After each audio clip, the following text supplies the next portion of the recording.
E aí pessoal, tudo bem? Mais um vídeo aqui no canal. Dessa vez, a exemplo do que eu fiz no primeiro vídeo, falando sobre o Botafogo, vou falar um pouquinho sobre o Atlético Mineiro, né? Esse Atlético Mineiro comandado aí pelo Rodrigo Santana, que ainda está na condição de interino, mas pelo tempo que ele está comandando o Atlético Mineiro, já dá para a gente perceber alguns padrões de jogo da equipe muito melhor executados do que acontecia sob o comando do Levir Coupe, que de fato não conseguiu fazer um bom trabalho no Atlético Mineiro.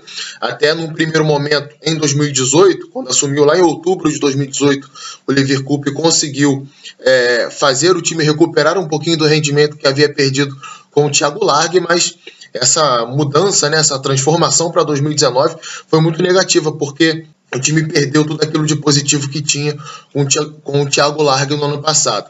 O Levir foi demitido depois de uma derrota do Atlético Mineiro para o Cerro Porteño lá no Paraguai, uma goleada 4-1 para o Cerro Porteño, que foi muito superior ao Galo naquela ocasião, e aí o Rodrigo Santana acabou assumindo interinamente, como está até hoje, na semana da final do Campeonato Mineiro. O primeiro jogo do Rodrigo Santana foi justamente contra o Cruzeiro. Naquela partida o Atlético Mineiro acabou sendo derrotado por 2-1, mas já foi possível perceber uma organização defensiva um pouquinho melhor daquele time. Bom, vamos começar falando sobre a carreira do Rodrigo Santana, né? Como ele chegou até o Atlético Mineiro. Ele tinha feito uma boa campanha com o RT no Campeonato Mineiro, sendo semifinalista de um Campeonato Mineiro. É um treinador de apenas 37 anos de idade, e fazia um bom trabalho no Sub-20 do Atlético Mineiro. Ele era técnico do Sub-20 do Galo, tinha passado também por Juventus de São Paulo, São Carlos, Grêmio Barueri. Então construiu aí a sua carreira, um técnico muito jovem ainda, tem muita coisa para viver, mas construiu a sua carreira basicamente no interior de São Paulo, foi para o interior de Minas, fez uma boa campanha com o Mineiro, chamou a atenção do Atlético Mineiro e aí comandava a equipe Sub-20 do Galo. Esses trabalhos do Rodrigo Santana, e aí eu falo mais da URT, que era um time muito forte defensivamente, um time que explorava contra-ataque.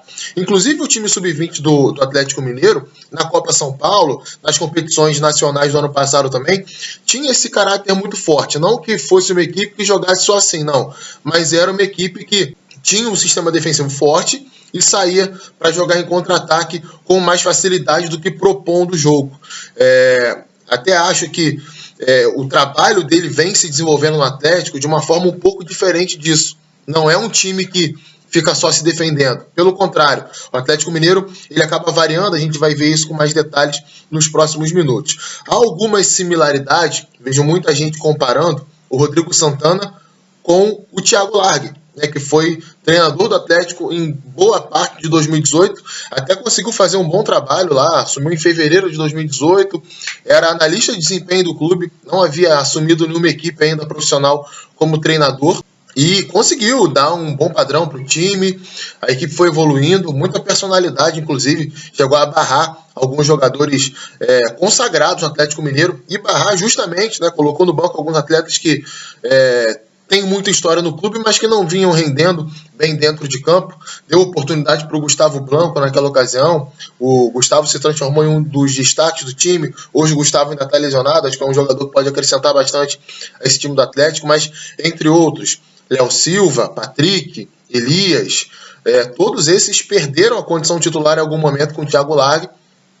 Depois recuperaram, e o próprio trabalho do Thiago Largue acabou sofrendo ali uma oscilação do segundo turno do Campeonato Brasileiro, e a diretoria do Atlético Mineiro acabou não segurando o treinador, mandou embora e trouxe o Levir Coupe. Coisa parecida acontece esse ano. A história de chegada do Rodrigo Santana ao profissional do Atlético é muito parecida com a do Thiago Largue, um momento de instabilidade, coloca alguém ali como interino. O Largue ficou muito tempo como interino também, assim como o Rodrigo já vem ficando. São 14 jogos como interino.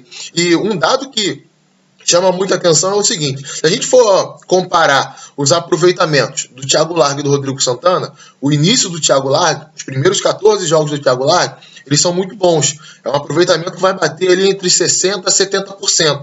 Mas a gente tem que considerar que muitos desses jogos foram contra times pequenos no Campeonato Mineiro, o início de trabalho do Thiago Largue. E aí ele teve uma facilidade um pouco maior, adversários um pouco mais tranquilos para você desenvolver a equipe, Além de tudo, ele teve também mais semanas de treinamento. O Rodrigo Santana, ele só teve uma semana até aqui de treinamento cheia, né? De segunda a sexta sem jogos. Ele só teve uma semana dessa. E foi logo a sua primeira semana, entre um jogo e outro, de final do Campeonato Mineiro. Jogou o primeiro jogo da final no domingo, o segundo jogo na final no sábado. Depois disso, domingo, quarta, sábado, quarta, domingo, quinta, domingo. É sempre uma sequência muito difícil, complicado para o treinador conseguir implementar a filosofia de jogo dele através da metodologia de treinamento. Mas mesmo assim, comparar o Atlético de hoje com o Atlético de antes, pré-Rodrigo Santana, ainda sob o comando do Liverpool, é algo realmente gritante. Falar um pouquinho do modelo de jogo dele, né? Preparei aí algumas artes para vocês. Começando pelo esquema tático, geralmente o time ataca no 4-1-4-1, 4-3-3, aí depende muito da movimentação. Em alguns jogos há uma recomposição aí no 4-4-2, você está vendo aí também, que essa adaptação, porque vai muito de acordo com o sistema de marcação. Eu vou citar isso, vocês vão entender. Eu vou botar de novo essa imagem quando a gente for falar do sistema de marcação do Atlético Mineiro, mas em muitos jogos acaba recompondo no 4-4-2 até pela característica do Casares. A estratégia, ela varia muito, ela varia demais. O Atlético ele pode propor o jogo ou pode reagir. Isso, por exemplo, contra o CSA, na última rodada do Campeonato Brasileiro. Foi um Atlético avassalador ofensivamente. Contra o Grêmio, por exemplo, fora de casa, na rodada anterior, já foi um Atlético que esperou um pouquinho mais. Isso vai variando de acordo com a característica do adversário, com a diferença técnica existente entre o Atlético Mineiro e o time que o Atlético foi enfrentar. Na parte de ideia ofensiva, é muito claro que o Atlético Mineiro é um time de construção de jogo através de passes curtos. O Atlético ele é o 10º time com mais posse de bola, né? Então isso deixa claro que há essa variação de comportamento entre ser um time que propõe e ser um time que reage no Campeonato Brasileiro, mas ao mesmo tempo é o 4º que mais finaliza, né? 12,9 a cada 90 minutos, então é uma produção ofensiva que vem funcionando. O time vem finalizando e a própria boa colocação no Campeonato Brasileiro até o momento, e isso acaba sendo determinante nesse sentido, né? Para a gente concluir isso. É o 5º time que mais acerta passes na competição, 86,9, e é o 5º time que menos cruza no campeonato. E isso tem muito a ver com o estilo que o Rodrigo Santana tenta empregar para o Atlético atacar. Como eu falei, aproximação, troca de passes curtos, velocidade na troca de passes, e aí a gente tem que citar esse dado que para mim é muito importante, talvez seja o mais importante para falar do time do Atlético Mineiro, que é o líder de número de passes por minuto de posse. O que é isso? Cada minuto de posse de bola é coletado o número de passes que o time troca. Quanto mais passes trocados a cada minuto, é claro que o time vai ser um time que troca passes mais rápido. Isso é muito importante, para você fugir da marcação do adversário, para você fazer essa bola circular de uma forma mais objetiva no campo de ataque. Então tem essa ideia, né? Troca passes curtos, trabalha, tenta sempre essa infiltração pelo meio. Tem jogadores muito leves, muito rápidos. E outra coisa muito importante, que aí vai entrar essa animação, vocês vão entender: as trocas de posição. O time do Atlético ele varia muito o posicionamento dessa linha aí, né, do 4-1-4-1, essa linha de 4 atrás do centroavante. A gente vai ver muita troca entre o Luan e o Casares pelo lado esquerdo do campo. Isso acontece demais.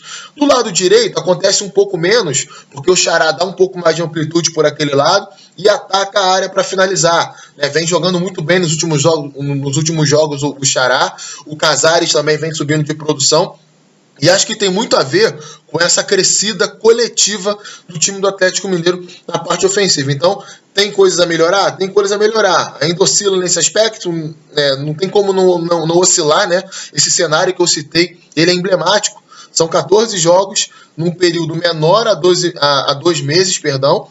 Uma semana cheia só de trabalho. Então, acho que isso é algo que tem que ser levado em consideração, sim, na hora de falar do time do Atlético Mineiro, que, repito, vai evoluindo, vai crescendo na parte ofensiva. Acho que o jogo contra o CSA no último final de semana deixou isso bem claro. Claro que a gente tem que considerar o nível do CSA. Tecnicamente não está à altura do Atlético Mineiro, defensivamente fez um jogo ruim, mas o Atlético não tem nada com isso. Foi lá que fez a parte dele. Passando um pouco agora para a parte defensiva. Geralmente é um time que marca por encaixes, né?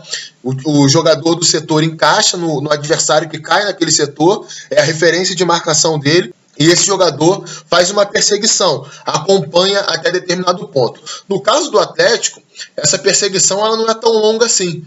A gente não vai ver, por exemplo, o lateral direito do Atlético do outro lado do campo perseguindo o ponta esquerda adversário se ele fizer essa movimentação. A gente não vai ver o zagueiro do Atlético saindo ali do miolo de zaga e indo caçar lá na linha de meio campo, até porque são zagueiros bem pesados. E muito em virtude disso, o Atlético, na maioria dos jogos, acaba recuando o bloco de marcação até para esses zagueiros não ficarem expostos. Igor Rabelo e Hever são dois bons zagueiros, defendem bem a área, são ótimos na bola aérea, até entra aí esse dado do Atlético ser líder, né, nas disputas de bola aérea, 50,9% de aproveitamento, mas é um time que não pode jogar muito avançado o tempo inteiro porque tem uma dupla de zaga bem pesada e bem lenta. Característica dos jogadores, não é uma questão de qualidade deles.